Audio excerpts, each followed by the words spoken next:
আচ্ছা, সবাইকে আজকের পাঠে স্বাগত। আজকের উপস্থাপনা দ্বারা তোমরা মোটামুটি অনুমান করতে পারছো যে আজকে আসলে আমরা কোন দিকে আছি। আমরা এখনো একই অধ্যায়ে একই পাঠের মধ্যে আছি, ঠিক আছে? কারণ এই পাঠটা অনেক বড় হওয়ার কারণে তিনটা অংশে আমরা ক্লাসটা দিতে হবে আমাদের, ঠিক আছে? তো আগের দিন আমরা পার্ট 1 এর ক্লাসটা দিয়েছিলাম। আজকে হচ্ছে দ্বাদশ অধ্যায় পার্ট 5 এর পার্ট 2, অর্থাৎ প্রথম ক্লাস আগের দিন নিলাম, আজকে হচ্ছে পার্ট 2, ঠিক আছে? আচ্ছা, যথারীতি আমার পরিচয়ের একটা দিলাম তোমাদেরকে। এরপরে দেখো তো এই সমস্ত বিষয়গুলো তোমরা চিনতে পারো কিনা। প্রথমটা কি বলো তো? প্রথমটা এই ছবিটা কিসের?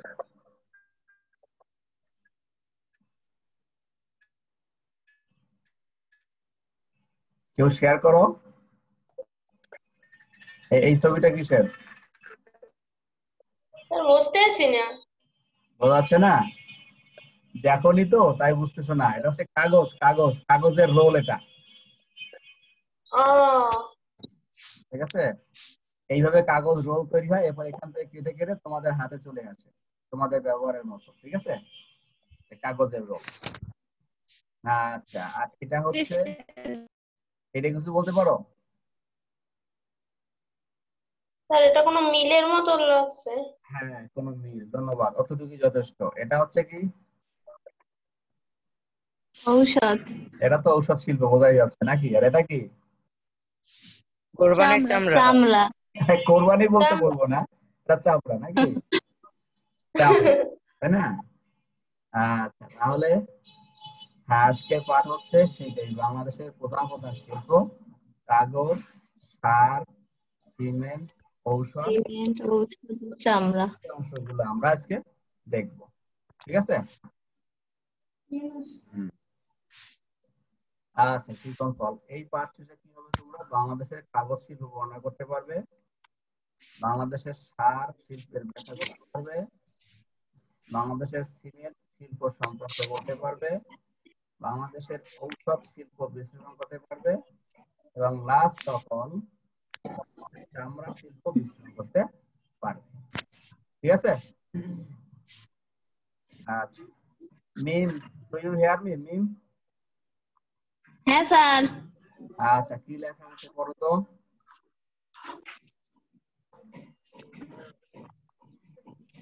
কিছু লেখা দেখো? স্যার না। কিছু লেখা দেখো না? না স্যার। আনিকা দেখো কিছু লেখা? স্যার কাগজ শিল্প লেখা লেখা দেখায়। মিম এটা স্যার দেখে না কেন? কিছুই দেখতেছি না। স্যার উপরে তো কাগজ শিল্প লেখা দেখায়। উপরে কাগজ শিল্পটা দেখা যায় কিন্তু নিচে কোনো রিডিং টিডিং দেখা যায় না। নিচে তো দেয়নি। মিম উপরে টুক দেখছো, কাগজ শিল্প দেখছো? জি স্যার। তা সেইটা বলবা মিম, কাগজ শিল্প। তুমি বলো কিছুই দেখা যায় না কেন, মিম কাগজ শিল্প দেখা যাচ্ছে। আচ্ছা মিম, হ্যাঁ স্যার। হ্যাঁ পড়ো। 1953 সালে চন্দ্রঘোনায় কর্ণফুলী কাগজের কল স্থাপিত হওয়ার মধ্য দিয়ে এদেশে কাগজ শিল্পের যাত্রা শুরু হয়। স্থানীয় বাঁশ ও বেতকে ব্যবহার করে কাগজ উৎপাদন শুরু হয়। দেশে এখন সরকারি ও বেসরকারি খাতে বেশ কয়েকটি কাগজের কল রয়েছে। সরকারি পর্যায়ে কর্ণফুলী, পাকশী, খুলনা হার্ডবোর্ড ও নিউজপ্রিন্ট মিল ছাড়াও বেসরকারি পর্যায়ে বসুন্ধরা ও মাগুরা পেপার মিল উল্লেখযোগ্য কাগজ শিল্প প্রতিষ্ঠান। 2011 থেকে 2012 অর্থবছরে আমাদের কাগজ উৎপাদনের পরিমাণ ছিল 53.16 হাজার মেট্রিক টন। চমৎকার, সুন্দর করেছো। তাহলে আমরা জানলাম যে 1953 সালে চন্দ্রঘোনায় কর্ণফুলী কাগজের কল স্থাপিত হয় এবং তা দিয়ে বাংলাদেশের কাগজ শিল্পের যাত্রা শুরু হয়। তাহলে বাংলাদেশের প্রথম কাগজ কল কোনটা? কথা বলো। বাংলাদেশের প্রথম কাগজ কল কোনটা? সবাই আনমিউট করো, কথা বলো। কর্ণফুলী কাগজের কাগজ কল। বলতে হবে।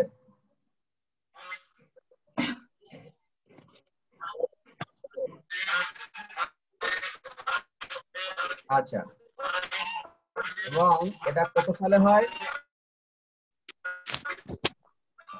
1953 সালে। চমৎকার। স্যার 1953 সালে। আচ্ছা, সরকারি কাগজ মিল কয়টা? কর্ণফুলী, পাকশি, খুলনা হাটবোর্ড, ঠিক আছে। আর বেসরকারি মিল হচ্ছে বসুন্ধরা ও মাগুরা পেপার মিল, ঠিক আছে। আচ্ছা, ধন্যবাদ, এই তথ্যগুলোকে মাথায় রাখতে হবে। এখন আমরা দেখি একটু, এই যে কর্ণফুলী পেপার মিলস, ঠিক আছে, জি স্যার। এটা হচ্ছে নর্থ বেঙ্গল পেপার মিলস, এটা হচ্ছে Khulna hardboard mill, Khulna newsprint mill, ঠিক আছে। তো এইটা হচ্ছে paper, Karnaphuli paper mill. North Bengal হচ্ছে পাকশি, যেটা বললাম, পাকশি পেপার মিল, এটা স্থানীয় বলে পাকশি, আর ওর নাম হচ্ছে নর্থ বেঙ্গল পেপার মিল। এটা হচ্ছে খুলনা হাটবোর্ড মিল, আর এটা হচ্ছে খুলনা নিউজপ্রিন্ট, ঠিক আছে। আচ্ছা, তানহা তানহা তানহা রেডি? জি স্যার। হ্যাঁ, করো। সার শিল্প। কৃষি প্রধান বাংলাদেশে খাদ্য উৎপাদন বৃদ্ধির লক্ষ্যে এই রাসায়নিক সার তৈরির উদ্যোগ গ্রহণ করা হয়। 1961 সালে সিলেটের ফেঞ্জুগঞ্জে প্রথম প্রাকৃতিক গ্যাস ভিত্তিক সার কারখানা প্রতিষ্ঠিত হয়। দেশে এখন 6টি ইউরিয়া ও একটি টিএসপি সার কারখানা চালু আছে। বাংলাদেশের সারের চাহিদা পূরণের জন্য একটি কারখানার উৎপাদন যথেষ্ট নয়। প্রতি বছর বিদেশ থেকে আমাদের প্রচুর সার আমদানি করতে হয়। 2011 থেকে 2012 অর্থবছরে বাংলাদেশে 1047.21 হাজার মেট্রিক টন সার উৎপাদিত হয়। আচ্ছা, চমৎকার। তাহলে আমরা দেখলাম এই যে সার উৎপাদন, এটা কেন হলো, কেন শুরু হলো? খাদ্য উৎপাদন বৃদ্ধির জন্যই সার উৎপাদন শুরু হয়েছে। আর বাংলাদেশের প্রথম প্রাকৃতিক গ্যাস ভিত্তিক সার কারখানা জায়গা সিলেটের ফেঞ্চুগঞ্জে, এবং এটা প্রতিষ্ঠিত হয়েছিল 1961 সালে, ঠিক আছে। আচ্ছা, দেশে এখন ইউরিয়া সার কারখানা 6টা, আর টিএসপি সার কারখানা কয়টা? একটা, ঠিক আছে। আচ্ছা, এখানে তোমাদের অনেকে পড়তো 2011 থেকে 12, কথাটা এরকম না, টোনটা হচ্ছে 2011-12 অর্থ বছর, বুঝা গেছে। অর্থ বছর পর থেকে কিভাবে 2011-12 অর্থ বছর, ঠিক আছে। এই অর্থ বছরে বাংলাদেশে এত হাজার মেট্রিক টন সার উৎপাদিত হয়েছে, ঠিক আছে। আচ্ছা, আমরা একটু সংক্ষেপে দেখতে আসি। এটা হচ্ছে ইউরিয়া সার কারখানা, এটা হচ্ছে শাহজালাল সার কারখানা, বাংলাদেশের বড় বড় আর কি। আশুগঞ্জ সার কারখানা, আর যমুনা ফার্টিলাইজার সার কোম্পানি, ঠিক আছে। আচ্ছা, তারপরে এরপরে আমরা দেখবো এখন সিমেন্ট শিল্প। সিমেন্ট শিল্প, আনিকা তাসলিম পড়ো।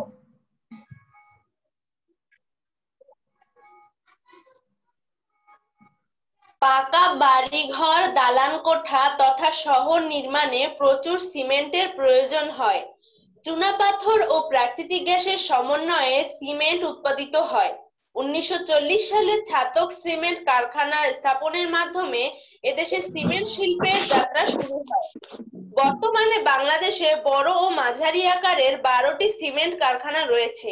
এসব কারখানায় দেশের মোট চাহিদার অর্ধেক সিমেন্ট উৎপাদিত হয়। বাকি সিমেন্ট আমাদের বিদেশ থেকে আমদানি করতে হয়। 2011 থেকে 12 অর্থ বছরে দেশে 3197.11 হাজার মেট্রিক টন সিমেন্ট উৎপাদিত হয়েছিল। আচ্ছা, ধন্যবাদ।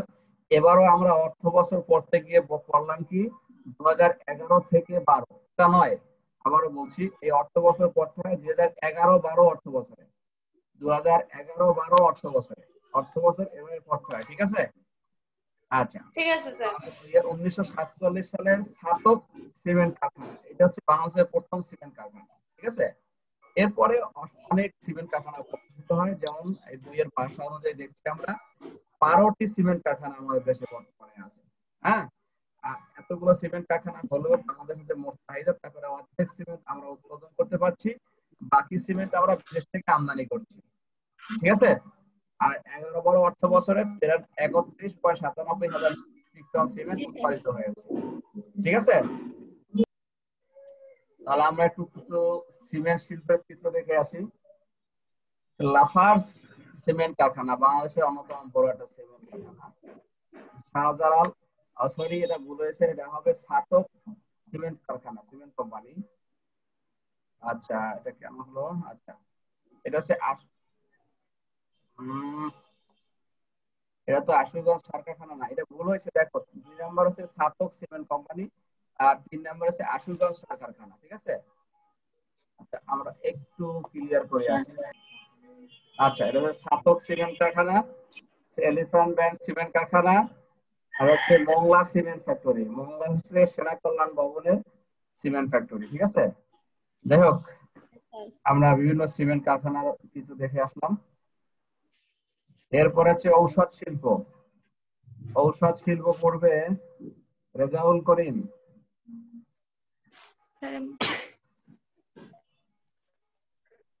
রেজাউল করিম। জি স্যার। আচ্ছা ঔষধ শিল্প পড়ো। বাংলাদেশে বর্তমান ঔষধ একটি সম্ভাবনাময় শিল্প হিসেবে বিবেচিত হচ্ছে। একসময় আমাদেরকে প্রচুর অর্থ খরচ করে বিদেশ থেকে ঔষধ আমদানি করতে হতো। এখন সরকারি বেসরকারি উদ্যোগে বেশ কয়েকটি ঔষধ কোম্পানি তৈরি হয়েছে, যারা দেশের ঔষধ চাহিদার অনেকটাই পূরণ করছে। মানে পূরণ করছে। একই সঙ্গে বিদেশে ঔষধ রপ্তানি করছে। বাংলাদেশের রপ্তানিমুখী শিল্প হিসেবে ঔষধের সম্ভাবনার কথা সকলেই এখন গুরুত্বের সঙ্গে ভাবছে। 2011 ও 12 অর্থ বছরে 20 কোটি টাকার ঔষধ রপ্তানি হয়েছে। আচ্ছা চমৎকার। বাংলাদেশে ঔষধ সত্যি একটা সম্ভাবনাময় শিল্প। আমাদের দেশে উৎপাদিত ঔষধ বিদেশে অত্যন্ত গর্বের সাথে রপ্তানি হচ্ছে। ঠিক আছে। আচ্ছা, এবং এটা আমাদের যে চাহিদা তা অনেকটাই পূরণ করতে কিছু কিছু ঔষধ আমাদের বিদেশ থেকে আমদানি করতে হয়। হ্যাঁ। আচ্ছা তবে এটা রপ্তানিমুখী শিল্প হিসেবে বাংলাদেশের বর্তমানে বেশ প্রতিষ্ঠিত একটা শিল্প। ঠিক আছে। আর এবারে 2011-12 অর্থ বছরে ঔষধ শিল্প দ্বারা রপ্তানি করা হয়েছে, বৈদেশিক আয় হয়েছে কত কোটি টাকা? প্রায় 20 কোটি টাকা।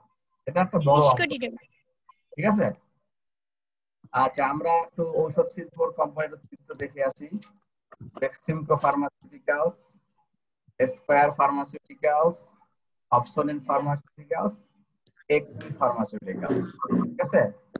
আর আসলেই ঔষধ শিল্প গুলা বাংলাদেশের গুণগত মানসম্পন্ন, পরিবেশ অত্যন্ত পরিচ্ছন্ন, সুন্দর পরিবেশে তাদের ঔষধগুলো তৈরি করা হয়। ঠিক আছে। আচ্ছা এবারে দেখবো আমরা চামড়া শিল্প। চামড়া শিল্প হবে তানিম ইসলাম।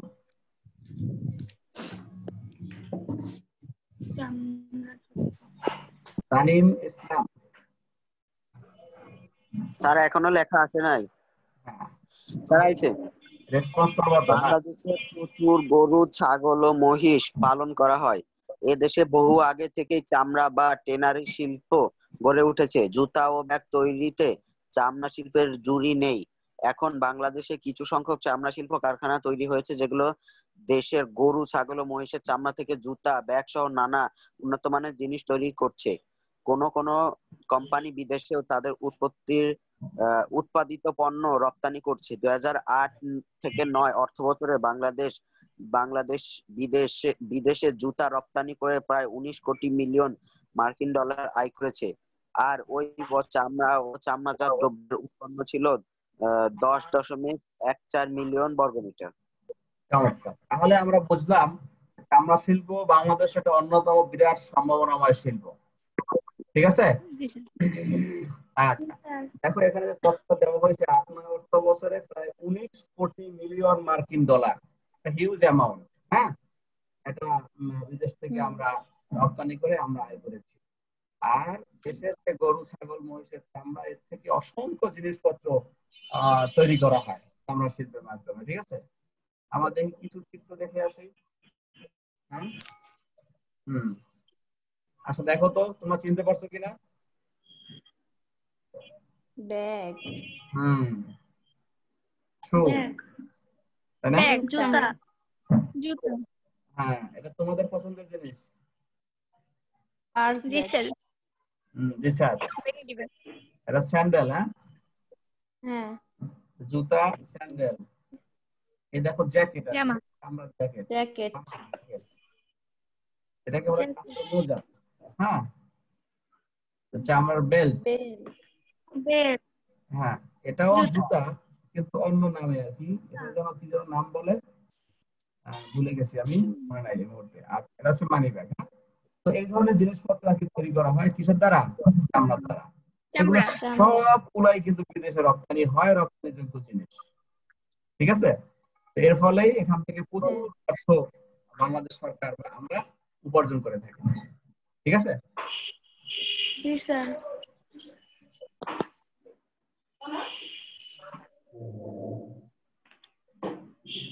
আচ্ছা এবারে আমরা মূল্যায়নে একটু আসি মারিয়া প্রথম প্রশ্নের অ্যান্সার করো কর্ণফুলী কাগজ কল স্থাপিত হয় কত সালে? 1993 সালে। 1993 সালে এখানে কি 93 আছে স্যার 1953 সালে। 1953 স্যার 1953 সালে। আচ্ছা দেখি তো উত্তরটা কি হ্যাঁ হইছে 1953 সালে আচ্ছা মুন্নি আক্তার 2 নম্বর প্রশ্ন উত্তর করো মুন্নি আক্তার প্রথম প্রকৃত গ্যাস ভিত্তিক সরকার প্রশ্নটা পড়ো প্রথম প্রাকৃতিক গ্যাস ভিত্তিক সার প্রথম কারখানা প্রাকৃতিক গ্যাস ভিত্তিক কত সালে সার কারখানা প্রতিষ্ঠিত হয় কত সালে স্যার 61 সালে 1961 সালে 1961 সালে জি স্যার আচ্ছা 1961 বলছে আর কি অন্য কিছু বলবে না স্যার 1961 সালে আচ্ছা তাহলে দেখা যাক থ্যাংক ইউ 1961 সালে জি স্যার আচ্ছা রেজাউল করিম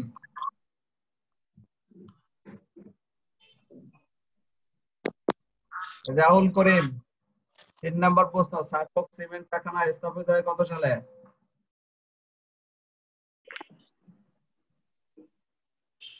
আমি বলবো রেজাউল করিম আউট হয়ে গেল রাতে আনিকা বলো 1940 সালে 1940 সালে তাই না আচ্ছা থ্যাংক ইউ 40 সালে মিম পরের প্রশ্ন মিম বর্তমানে বাংলাদেশে বড় ও মাঝারি কতটি সিমেন্ট স্যার 12টি সিমেন্ট কারখানা 12টি আমি তো বলেছি মিমকে বলার জন্য সবাই বলছো কেন স্যার আমার বলার পর বলছে কিন্তু আচ্ছা 12টি ধন্যবাদ পরের প্রশ্ন তানিমের জন্য তানিম পড়ো প্রশ্নটা পড়ো সিলেটের একটি শিল্প কারখানার প্রধান কাঁচামাল প্রাকৃতিক গ্যাস। উক্ত শিল্পের উৎপাদিত পণ্য দ্বারা বাংলাদেশের স্বয়ংসম্পূর্ণ খাদ্য উৎপাদন বৃদ্ধি করে ব্যবহারের ফলে বৈশ্বিক উষ্ণায়ন ঘটে। উক্ত শিল্পের উৎপাদিত পণ্য দ্বারা বাংলাদেশ স্বয়ংসম্পূর্ণ উক্ত শিল্প উৎপাদিত পণ্য খাদ্য উৎপাদন বৃদ্ধি করে উক্ত শিল্পের উৎপাদিত পণ্য ব্যবহারের ফলে বৈশ্বিক উষ্ণায়ন ঘটে এই তিনটা তথ্য দেওয়া হয়েছে এখানে আর কোনটা সঠিক লিখে বলো এই আনিকে বলছি তানিম বলো স্যার 1 ও 3 স্যার গ গ 1 ও 3 আচ্ছা ধন্যবাদ আচ্ছা আনিকা বলো স্যার আমারও মনে হয় 1 ও 3 সুন্দর মিম বলো স্যার 1 ও 3 আচ্ছা স্যার 1 ও 3 মারিয়া স্যার 1 ও 3 সুন্দর আর তো বাকি আছে সবাইটাই শুনলাম তবে আমার তোমাদের মতের সাথে মনে হয় মিললো না দেখা যাক কি উত্তরটা আসে কি হয়ে গেল উত্তরটা 2 3 খেয়াল করো এই সার শিল্পে কিন্তু বাংলাদেশ স্বয়ংসম্পূর্ণ নয় সার কিন্তু বিদেশ থেকে আমদানি করতে হয় না হ্যাঁ সার তো বিদেশ থেকে আমদানি করতে হয় আমদানি করতে হলে কি স্বয়ংসম্পূর্ণ আরে না স্যার না তাহলে একটা বাদ হয়ে গেল 2 নম্বর হচ্ছে খাদ্য উৎপাদন বৃদ্ধি পায় খাদ্য উৎপাদন বৃদ্ধি করে না আচ্ছা স্যার আমরা বুঝতে পারিনি। সার ব্যবহারের ফলে বৈশ্বিক উষ্ণায়ন ঘটে না? তাহলে উত্তর হলো কয়টা? 2 এবং 3 ক্লিয়ার, বোঝা গেছে? জি স্যার এখন বুঝেছি। তো তোমাদের সুন্দর অংশগ্রহণের জন্য চেষ্টা করেছো, চলে গেছে। এবারে কি হবে বলো তো? বাড়ির কাজ। বাড়ির কাজ। বাড়ির কাজ। চমৎকার। তাহলে এবারে লেখো বাড়ির কাজ। আমরা চামড়া শিল্প সম্পর্কে পড়েছি, চামড়া শিল্পের সমস্যাগুলা এমনিতে সমাধানের সুপারিশ করব। ঠিক আছে? জি স্যার। আচ্ছা, এরপরে আসো, ধন্যবাদ সবাইকে। ঠিক আছে?